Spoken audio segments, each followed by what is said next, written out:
Eh bien, bonjour. Voilà, je me revoilà.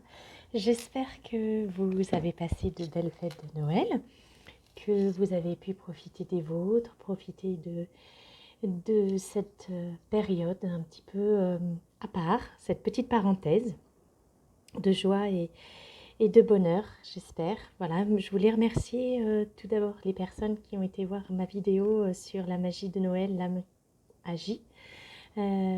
Et que vous avez pu peut-être prendre un petit mot, un petit message, une vibration voilà, qui vous a permis un petit peu plus d'avancer sur votre chemin d'éveil, de mettre un pas ou deux encore sur ce chemin. Alors aujourd'hui, j'avais envie eh bien, d'aller vraiment recueillir les énergies pour les couples sacrés. Les couples sacrés, ce sont ces couples qui ont une relation d'âme particulière, donc âme sœur, âme jumelle, flamme jumelle. Et voilà, j'avais envie aujourd'hui de voir un petit peu quelles sont les énergies autour de cette magie de Noël pour ces couples sacrés, voir un peu ce qui peut ressortir pour ces masculins sacrés et féminins sacrés qui sont en relation. Alors je vais pour démarrer prendre cet oracle qui m'est cher, qui est l'oracle de la triade. Et on va aller voir ensemble eh bien, les messages qui voudront bien nous être donnés dans cette période particulière de Noël pour nos couples sacrés. Allez, c'est parti, on y va. Je suis heureuse de vous retrouver, c'est un vrai bonheur. En fait, je ne pensais pas être amenée à faire des vidéos comme ça aussi fréquentes. Voilà, je me laisse guider. Peut-être qu'il y aura des rythmes un peu plus ralentis, mais en tout cas, voilà, là, je sens qu'il est juste que je vous partage et c'est avec joie et beaucoup de bonheur que je le fais. Allez, on est parti. Voilà, pour nos couples sacrés. Hop là. On me dit, on laisse comme ça, d'accord.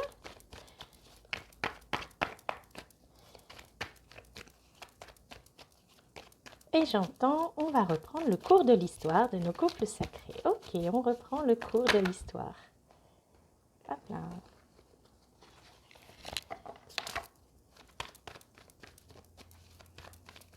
Donc cet oracle de la Triade, c'est un oracle qui me parle beaucoup. Il est très riche d'enseignements. Je me laisse vraiment porter par les cartes, hein, plus que réellement par les messages du petit livret qui pourrait être associé avec l'oracle de la Triade. Donc voilà, moi je me laisse porter par mon intuition, par ce que je ressens à la lecture de ces cartes. Allez, c'est parti.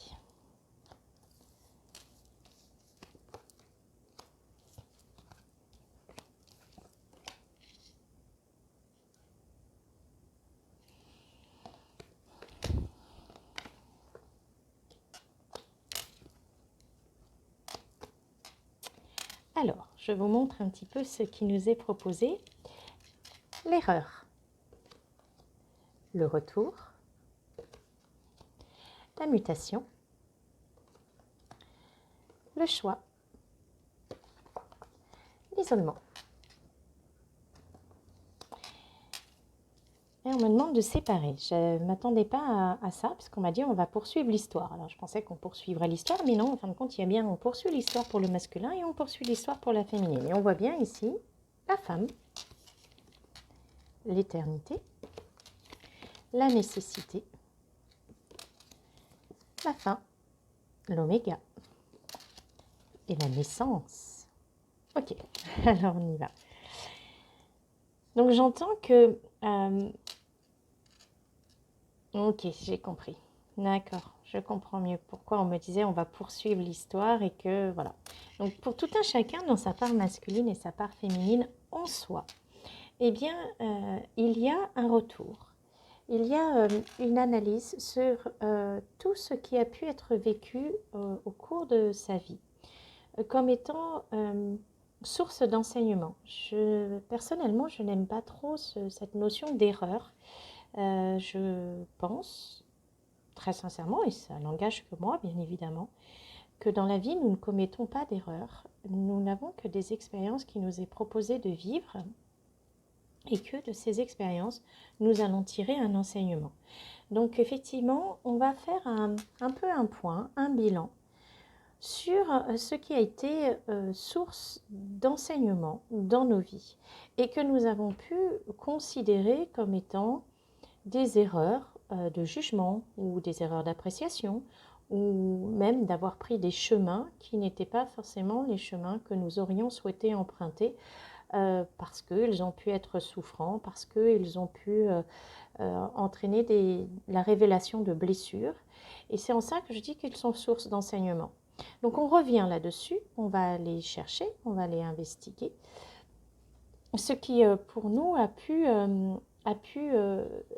être considéré comme des erreurs.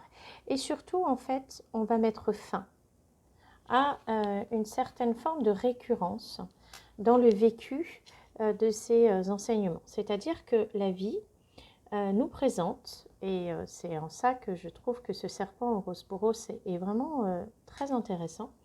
La vie nous présente sous forme de cycle, et si vous regardez bien ces deux cartes, on a, ici je vais l'approcher, un serpent, voilà, et puis on a l'Ouroboros, ici, ce serpent qui se mord la queue, entre guillemets.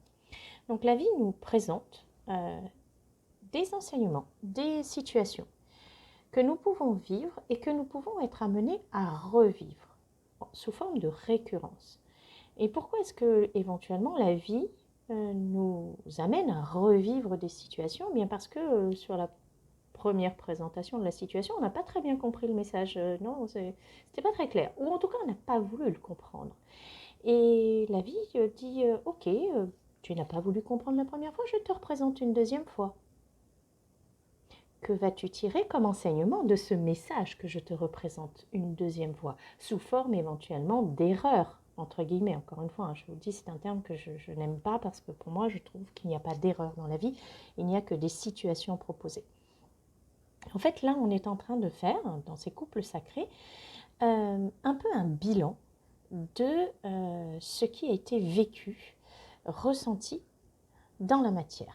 Et on fait donc ce bilan des cycles, des cycles, alors ça peut être des cycles d'incarnation, ça peut être des cycles, des périodes de notre vie que nous avons vécues. Et en faisant ce bilan, donc en faisant le tour,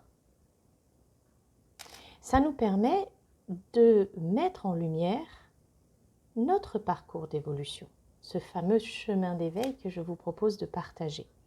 Donc effectivement, on revient là-dessus, on s'interroge et on se dit, mais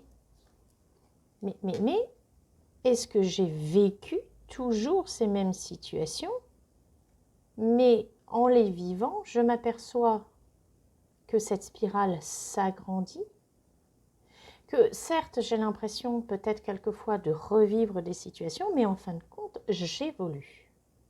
J'évolue quand ces situations me sont représentées. Et là, en fait, il y a vraiment ce chemin de transmutation de ces expériences, du fait de transcender ce qui nous est proposé pour aller vers la meilleure version de nous-mêmes. Et c'est pour ça que cette carte numéro 22, donc c'est 2 fois 11, alors 11 c'est un chiffre qui est assez particulier chez les flammes jumelles, hein, c'est un chiffre symbole des flammes jumelles. Eh bien ici, en fait, on s'aperçoit que tout ce qui nous a été proposé de vivre dans cette incarnation ou dans d'autres incarnations, donc dans ces cycles de vie, dans ces récurrences, eh bien, c'était pour nous amener à nous choisir. C'était pour être amené à aller vers la meilleure version de nous-mêmes.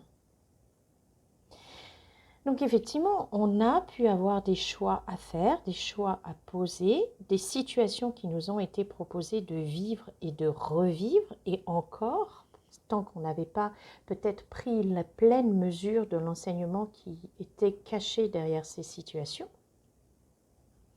Et ça nous a amené en fait à nous choisir, à faire le choix de ce chemin ou de ces chemins qui nous mène vers la meilleure version de nous-mêmes. Alors comme je m'amuse de temps en temps à le dire, en fait, au moment de notre incarnation, donc de notre naissance, hein, jusqu'au moment de notre mort, donc de notre passage de la vie terrestre à une vie totalement spirituelle, eh bien, nous est proposé un chemin. Voilà, il est tracé, a priori. Après, ce chemin tracé, qui ressemble à une autoroute, normalement tout se passe bien, personne ne nous contraint à suivre l'autoroute. C'est là où le libre arbitre entre en action. Et lorsque nous sommes sur ce chemin, qui est une autoroute tracée, rien ne nous empêche de choisir l'itinéraire bis. Et puis une fois qu'on est sur l'itinéraire bis, pour X ou Y raison, nous allons faire le choix de prendre une nationale, voire une départementale, voire un chemin communal ou vicinal. Rien ne nous empêche après de repartir sur notre autoroute. Et ces petites digressions qui font appel donc à notre fameux libre arbitre ne sont que des enseignements qui nous sont proposés sur notre chemin pour aller vers cette meilleure version de nous-mêmes. Alors, dans ces choix, il a pu, à un moment ou à un autre, nous avons pu être amenés à nous enfermer dans une part de mental. Alors ici, l'isolement, je ne le prends pas sur le terme isolement en lui-même, hein, c'est juste, nous faisons le point en cette fin d'année, hein, sur ces couples sacrés, nous faisons le point sur ce qui a pu nous déconnecter de notre part plus intuitive, notre part plus yin, c'est-à-dire ce mental dans lequel de temps en temps nous avons pu nous laisser enfermer. Alors, l'ego et le mental ne sont pas à proscrire, hein, c'est pas bouh, le vilain mental, le vilain ego, non, il n'y a rien de tout ça, mais c'est juste que il nous est peut-être proposé, et c'est ce choix que nous avons à faire, de replacer le mental à sa juste place, c'est-à-dire cette place de je vais éventuellement te protéger de tel ou tel danger, hein, qui seraient des dangers, comment je dirais, très instinctifs. Maintenant, il n'y a pas de surprotection. Je n'ai pas besoin de t'enfermer dans cette cage qui éventuellement te permettrait d'être surprotégé. Voilà. Donc c'est quelque part, nous sommes invités à remettre le mental et l'ego à leur juste place, là où ils doivent être, c'est-à-dire instinctivement nous protéger de grands dangers, mais en revanche, laisser la part à notre côté yin, notre côté intuitif. Hein, laisser parler ce côté intuitif parce que c'est lui qui va nous permettre de continuer de parcourir ce chemin. Hein, ici, nous avons le symbole d'éternité, hein, bien sûr, le numéro 8, pour ceux qui aiment bien les chiffres comme moi. Donc, ce symbole d'éternité, eh bien ici, on retrouve le 11, 4 et 7, ça fait 11. Donc, on est bien sur ce chemin des couples sacrés, notamment des flammes jumelles, ce chemin d'éternité. Et pour aller vers ce chemin d'éternité, il nous est vraiment demandé de faire le choix de remettre le mental à sa juste place, l'ego à sa juste place, et de laisser cette part très intuitive, très connectée, prendre la pleine mesure de ce chemin d'éveil. Voilà. Et derrière, eh bien, il est absolument indispensable de détricoter ce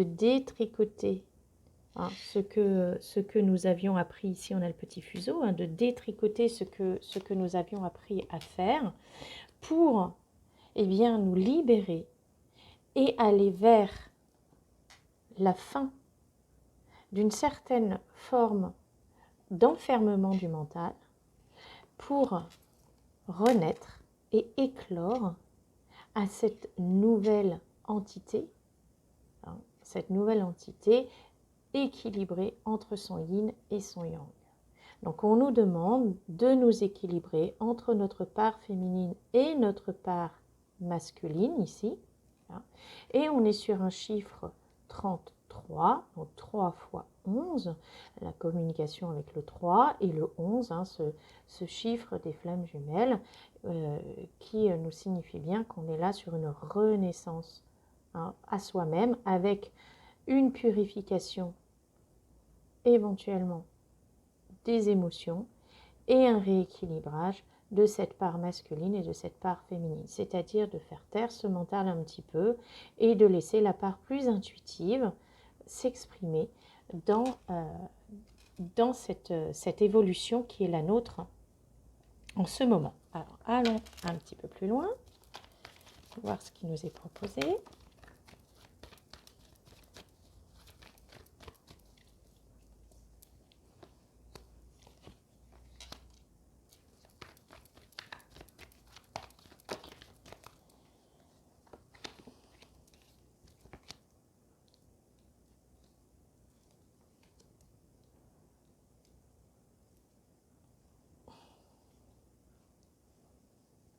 On va remonter tout ce petit monde parce que ces petites cartes prennent un petit peu de place, bien évidemment. Nous avons ici l'alpha. Je vous rappelle, hein, nous sommes juste après notre renaissance. Donc l'alpha, le nouveau commencement, la science, la prière, le sceau, le temps et le papyrus.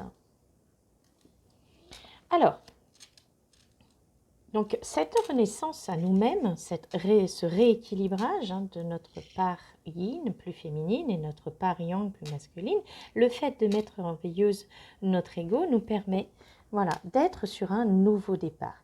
Ces couples sacrés, donc les masculins sacrés, les féminins sacrés qui sont dans ces relations d'âme sacrée, donc âme sœur, âme jumelle ou flamme jumelle, sont sur un nouveau départ.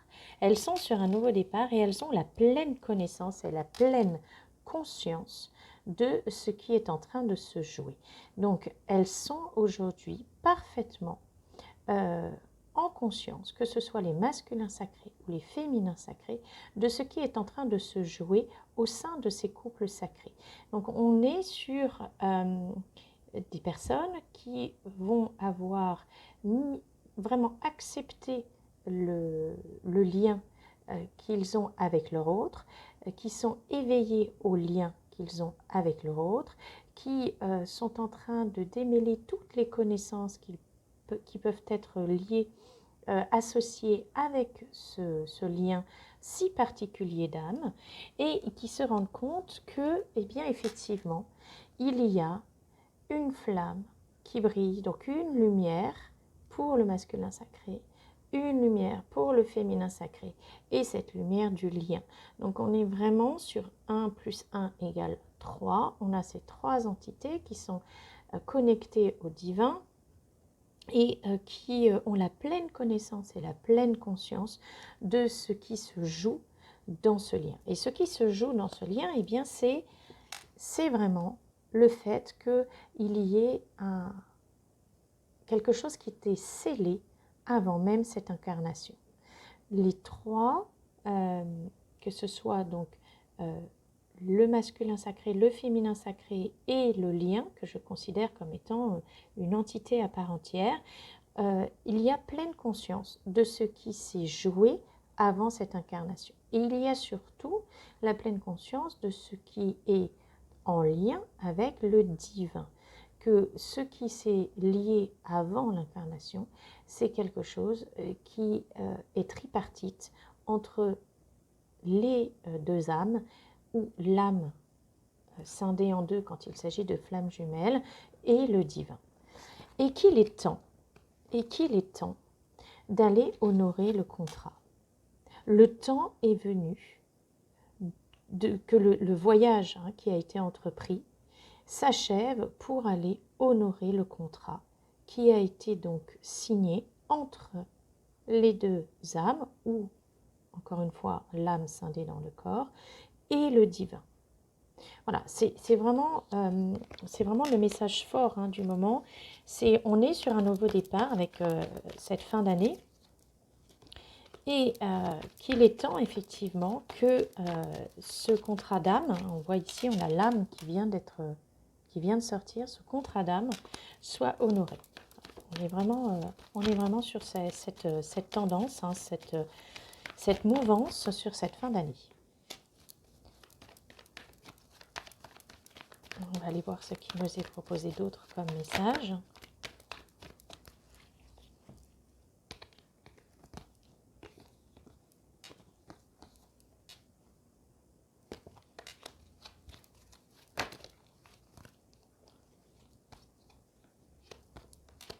Je demande de les laisser retourner, ce qui est relativement rare, puisqu'en général, on ne prend pas les cartes retournées.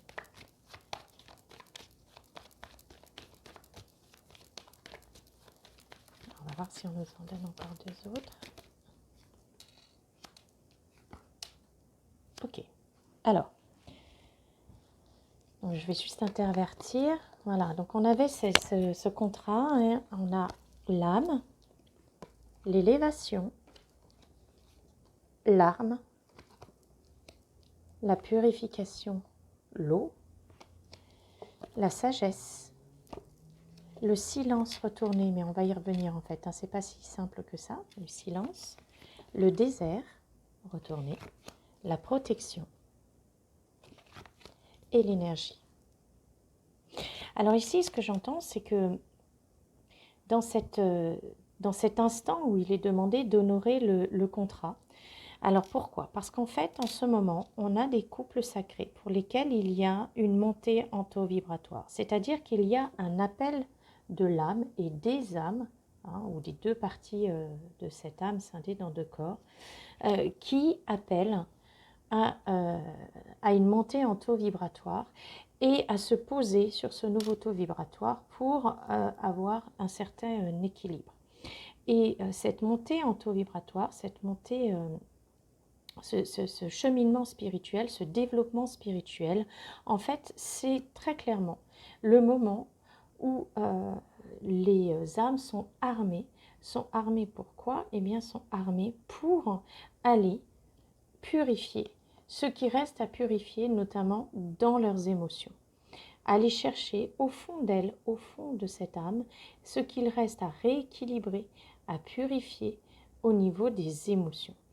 Et cette purification émotionnelle, hein, laisser les émotions s'exprimer, ce qui n'est pas toujours évident d'ailleurs chez le masculin sacré, eh bien, mais aussi de temps en temps, la féminine peut avoir une sorte d'envie de retenue de ses émotions.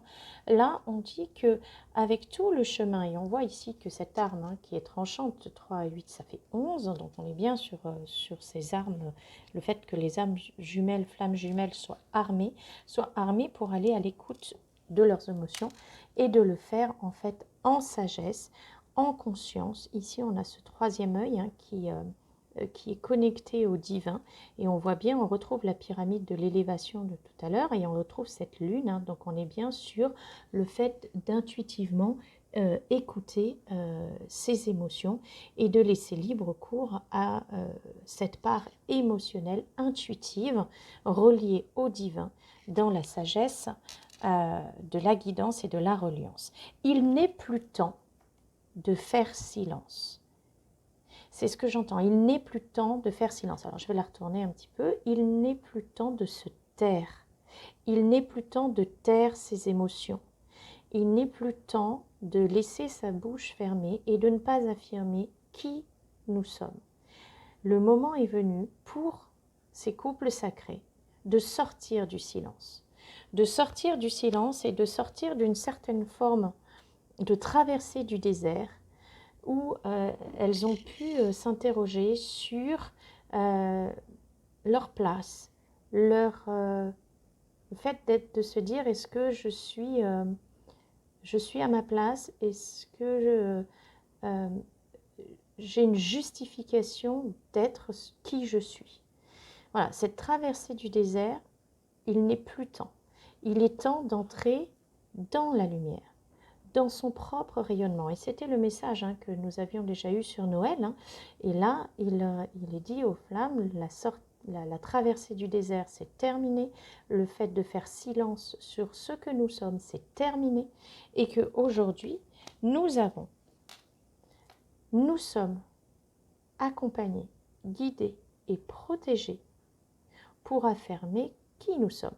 Et que nous pouvons vaincre cet enfermement du mental et de l'ego, hein, qui, par protection, nous refusait d'être et d'incarner cette part très intuitive que nous sommes.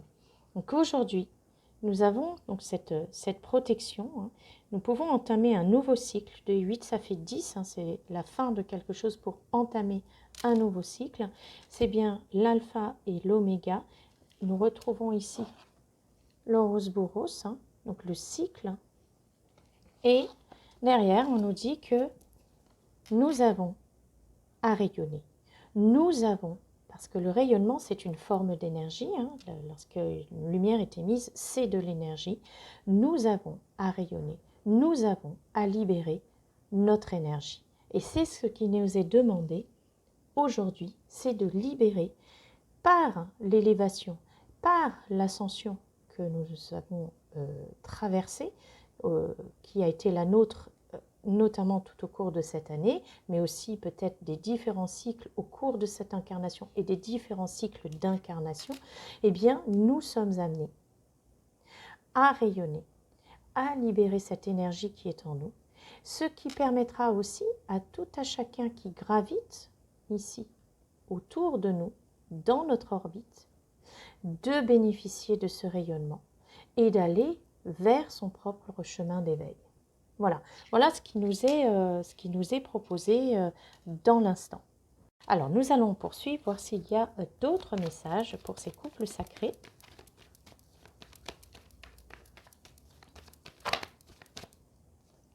Un petit peu beaucoup. Hop. Voilà. Donc effectivement, hein, cette notion de rayonnement, on l'avait déjà eu avec la lumière intérieure, la magie pour libérer la lumière intérieure, c'est la vidéo d'hier. Donc on est vraiment sur cette libération de l'âme, hein, sur cette envie de l'âme d'aller vers son rayonnement et vers le rayonnement pour tout à chacun et d'accompagner ceux qui croiseront notre route. C'est aussi ce qui nous est demandé.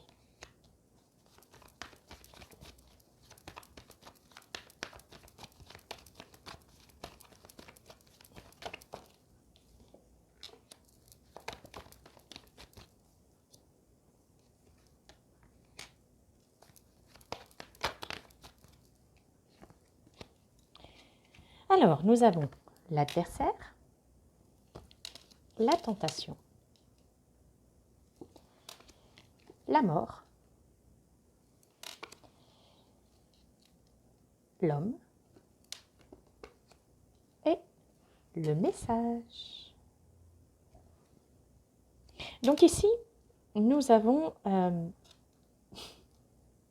ce qui nous est, là nous étions sur ce rayonnement, hein, nous sommes notre propre adversaire. Ne cédons pas aux sirènes. Hein. Vous voyez, regardez ce personnage, hein, il a un petit dragon qui vient lui susurrer à l'oreille. Ne cédons pas aux sirènes de dire « Non, mais qu'est-ce que c'est elle est où ta légitimité pourquoi tu irais rayonner et puis pourquoi toi, et puis pourquoi pas un autre, etc. etc. » Tous ces résidus hein, de croyances limitantes qui nous amènent à nous questionner sur notre légitimité.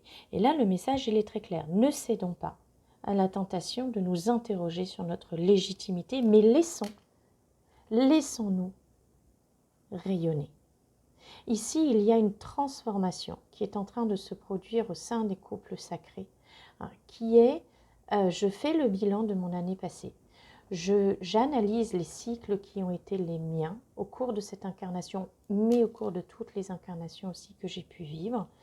Et j'accepte de renaître à moi-même et je refuse de céder aux sirènes de la légitimité. J'accepte de rayonner. j'accepte de recevoir ma guidance et j'accepte de transmettre ce que j'ai reçu. Et ça, j'accepte de le faire parce que j'ai ma part yang. La part yang, c'est celle qui agit. Hein. La part féminine, elle est intuitive. On l'avait eu dès le départ. On nous disait que pour aller incarner ce lien d'éternité, il fallait laisser la part intuitive féminine s'exprimer. Et dans la matière, il est demandé eh bien, à la part yang d'agir. Et d'agir en laissant cette transformation, cette lumière rayonner autour de nous. Rayonner autour de nous pour aller en conscience délivrer les messages qui nous seront transmis. Et c'est le rôle de ces artisans de lumière. Vous voyez ces flambeaux? Si nous devenons les porteurs de flambeaux, nous devenons des porteurs de messages de lumière, et c'est ce qui nous est demandé ici. C'est de devenir ces messagers, de recevoir les messages du divin et de les relayer.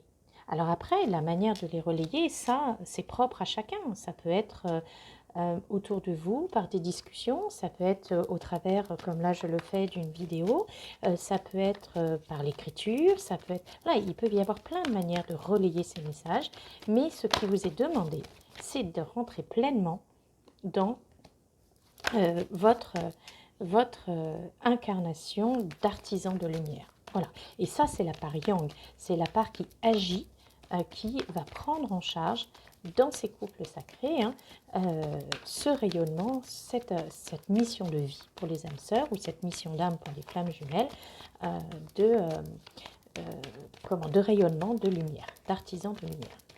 Alors, voyons quels sont les autres messages qui voudront bien nous être donnés. Hop là.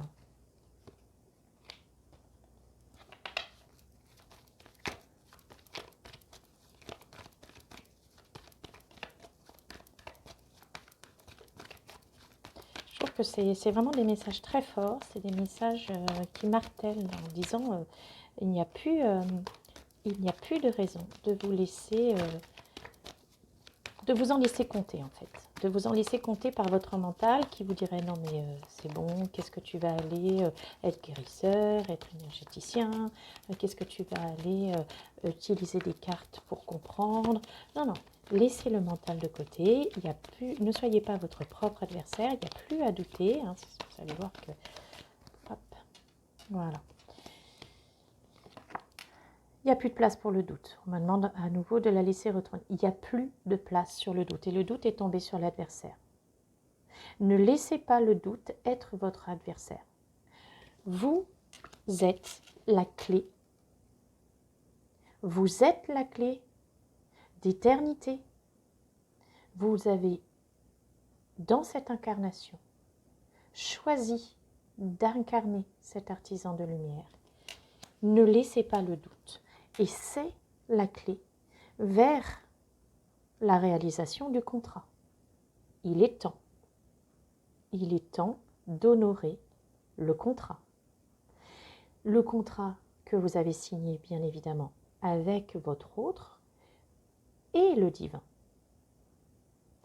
Et vous aurez dans la matière, parce que vous honorez le contrat, l'abondance.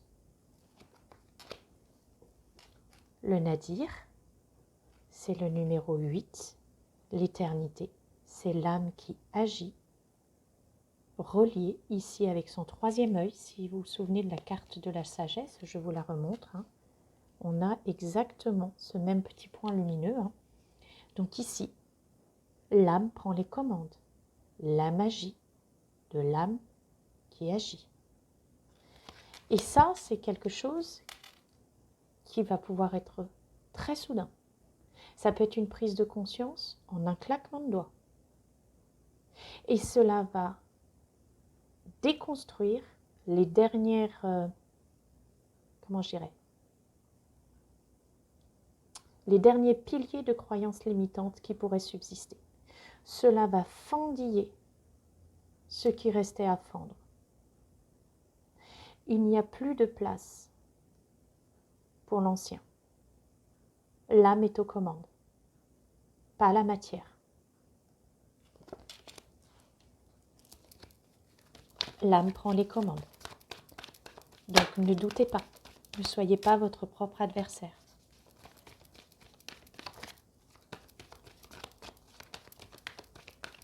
Vous êtes la clé. Vous êtes la clé de la réussite de ce contrat d'âme.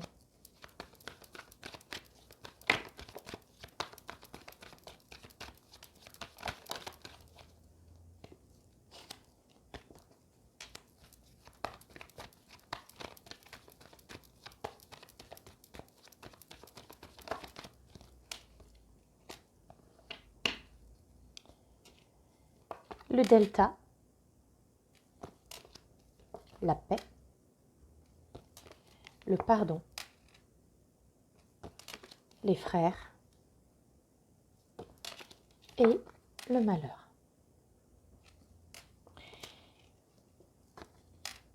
Lorsque je vous disais que ça pouvait être soudain et que l'âme était à l'action, l'âme connectée au divin est à l'action.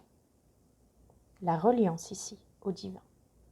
Vous êtes en reliance avec le divin et votre âme prend les commandes. Et lorsque l'âme prend les commandes, alors vous pouvez en paix accéder à votre espace intérieur, à votre entièreté, à votre équilibre et être en paix avec vous-même. Mais pour cela, ça veut dire qu'il aura fallu purifier ce qui était à purifier. Vous accorder à vous-même le pardon nécessaire pour aller vers cette paix intérieure. Le pardon, on ne l'accorde pas pour l'autre, non. Le pardon, on l'accorde parce que ça nous permet d'être en paix avec nous-mêmes. Donc là, très clairement, l'âme aux commandes vous guide vers cette paix intérieure, vers le pardon que vous vous accordez à vous-même et aux autres. Et notamment, dans cette relation flamme jumelle, dans cet équilibrage entre ces deux entités, alors flamme jumelle ou âme sœur, eh bien, lorsque vous vous accordez ce pardon et que vous accordez à votre autre aussi ce pardon, vous êtes en paix avec vous-même et vous êtes en paix avec votre autre. Et vous cessez d'être en pénitence. Vous cessez de pleurer sur ce qui était. Vous renaissez. C'est la résurrection qui passe par le pardon.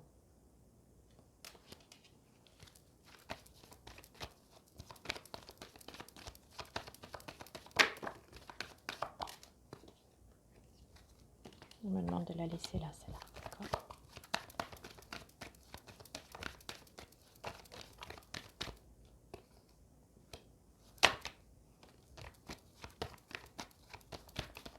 Ok, on me dit c'est les 3 dernières. D'accord.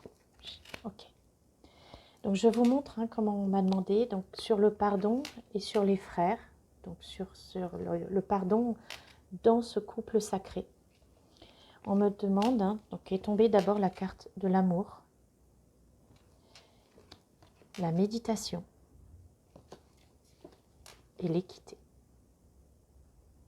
Donc là c'est très fort parce que sur ce pardon accordé à soi-même et à son autre, eh bien cela permet effectivement de s'ouvrir à l'amour inconditionnel pour soi-même et pour son autre, et pour tout à chacun qui croiseront notre route. On voit ici, le cœur, il est délié, il est libéré. Il est libéré de tout ce qui l'entravait. Si vous regardez bien, vous avez le même lien ici, et on a le même ici, avec, sur le pardon, l'élévation ici de l'âme, parce qu'il y a ce pardon, l'âme peut s'élever. Et donc ici, on a effectivement le retour sur soi, sur cette intériorité, sur cet amour inconditionnel pour soi-même et pour l'autre. Et ce qui permet en fait d'arriver à cette complétude dans les couples. La complétude, c'est une entièreté plus une autre entièreté qui forme une nouvelle entité totalement équilibrée. Les deux Kundalini s'enlacent. Ici la deuxième. La Kundalini, c'est l'énergie vitale. Donc les deux énergies vitales s'enlacent de ces deux parties totalement équilibrées dans leur entièreté, qui entrent en complétude et qui vont permettre la libération totale de l'âme pour aller vers son destin. Eh bien écoutez, je trouve que c'était des très très beaux messages, hein. Et j'ai envie de terminer parce que là je crois que la vidéo elle va être un tout petit peu longue, mais je voudrais terminer par une petite carte de l'oracle des amoureux de Tony Camille Salerno, voilà. Ah. Et on va essayer d'avoir une carte pour le masculin, une carte pour le féminin, voir un peu pour terminer quels sont en substance les messages. Voilà. Ok.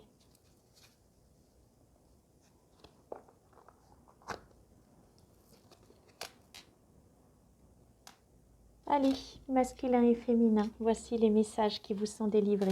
Le premier, donc je vous montre la carte, hein. C'est magnifique. Cette renaissance, hein, de la part féminine en chacun d'entre nous. Laissez rayonner cette part féminine très intuitive, hein, très guidée, très connectée. Et vous voyez ici cet arc-en-ciel magnifique, hein, dans ce monde arc-en-ciel qui est le nôtre.